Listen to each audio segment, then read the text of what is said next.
سلام عزیزم، به تایملاین دراما خوش اومدین. داخل این ویدیو قراره که سریال هایی رو بهتون معرفی بکنیم که قراره داخل امسال پخش بشن. امسال سریال های خیلی خوب قراره پخش بشن، برای همین تصمیم گرفتیم که توی چند تا پارت بهتون معرفی کنیم. پس تو پارت های آینده هم با همون باشین. سریال اول سریال جنی آرزو کن هست که ژانرش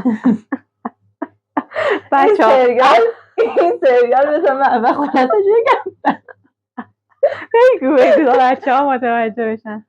ژانر فانتزی عاشقانه و مدیون اگه فکر کنین که این داستان تخیل یک نویسنده کره‌ایه و البته مدیون که فکر کنین چون کراش این خانم بوده اومد اینو اولش به من گفت اول میبینی معرفی میکنی خب حالا گفتم چرا؟ چون عکس کاور ویدیو رو دیدم و دیدم بله کراش ایشون بازی کردن آقای کیم بوبین. دیدین ماشاءالله دیشتره بله ببین که عروسیه من فکر ملاحظه میکنی. خب خلاصه داستان در مورد زن جوانی به نام کایانگه که یک قول چراغ جادو رو به طور تصادفی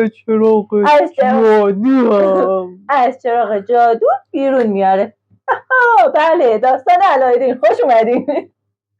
اما جن عاشق کایانگ میشه که دختری در ظاهر سرد و بی احساس. بازیگران این سریال هم بسوزی، کیم بوبین و اون جین هستن.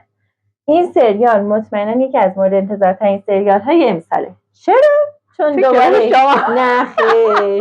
چون دوباره کیم بوبین و سوزی قرار با هم بازی کنن و عاشقان اون سریال عشق بی پروا با هم اون کسایی که این دوتا رو با هم کاپل معرفی می‌کردن الان خیلی انتظارشو کشیدم، خیلی منتظریم.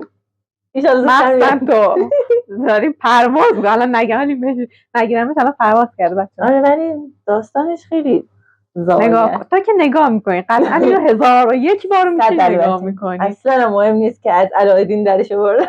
بله میدونم غیر قابل پیش بینی هم اگه طرفدار کیم بوبین هستی مثل این خانم یکی از فیلم های کیم بوبین رو معرفی کردیم که اگر دوست داشتین میتونید حتما برین ببینین و حتما لایک کامنت حساب یادتون نره، زنگوله هم حتما فعال کنین و محض اینکه ویدیو گذاشتیم بتونین بیاین اونو ببینین. یه اینجوری هم نگفتی. خیلی باحال میگه، دوباره بگو بچه. خب سریال بعدی اسمش هست سریال اکس عزیز و ژانرش هم ملودرام و دلهره آور هست. داستان کلا بر اساس یه وبتون خیلی معروف با همین اسم ساخته شده. دقت کردی همیشه سریالایی رو میگه که مال وبتونه؟ بیشتر سریال هایی که بهناز معرفی میکنه همینه. یعنی قبلا وبتون ساخته شد. خب چیکار کنم؟ حالا تقصیر منه.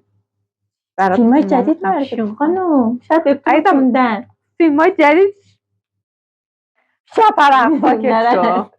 خب بچه سریال درباره بک آجین هست که یک بازیگر مشهور هست که ولی خیلی باحالی. چشمک میزنی؟ چشمک داشتی میزدی؟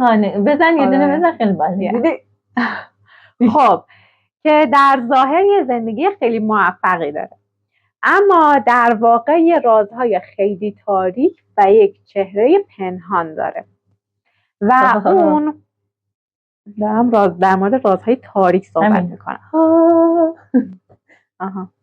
خب و اون برای رسیدن به شهرت و موفقیتش اومده از دیگران سوء استفاده کرده.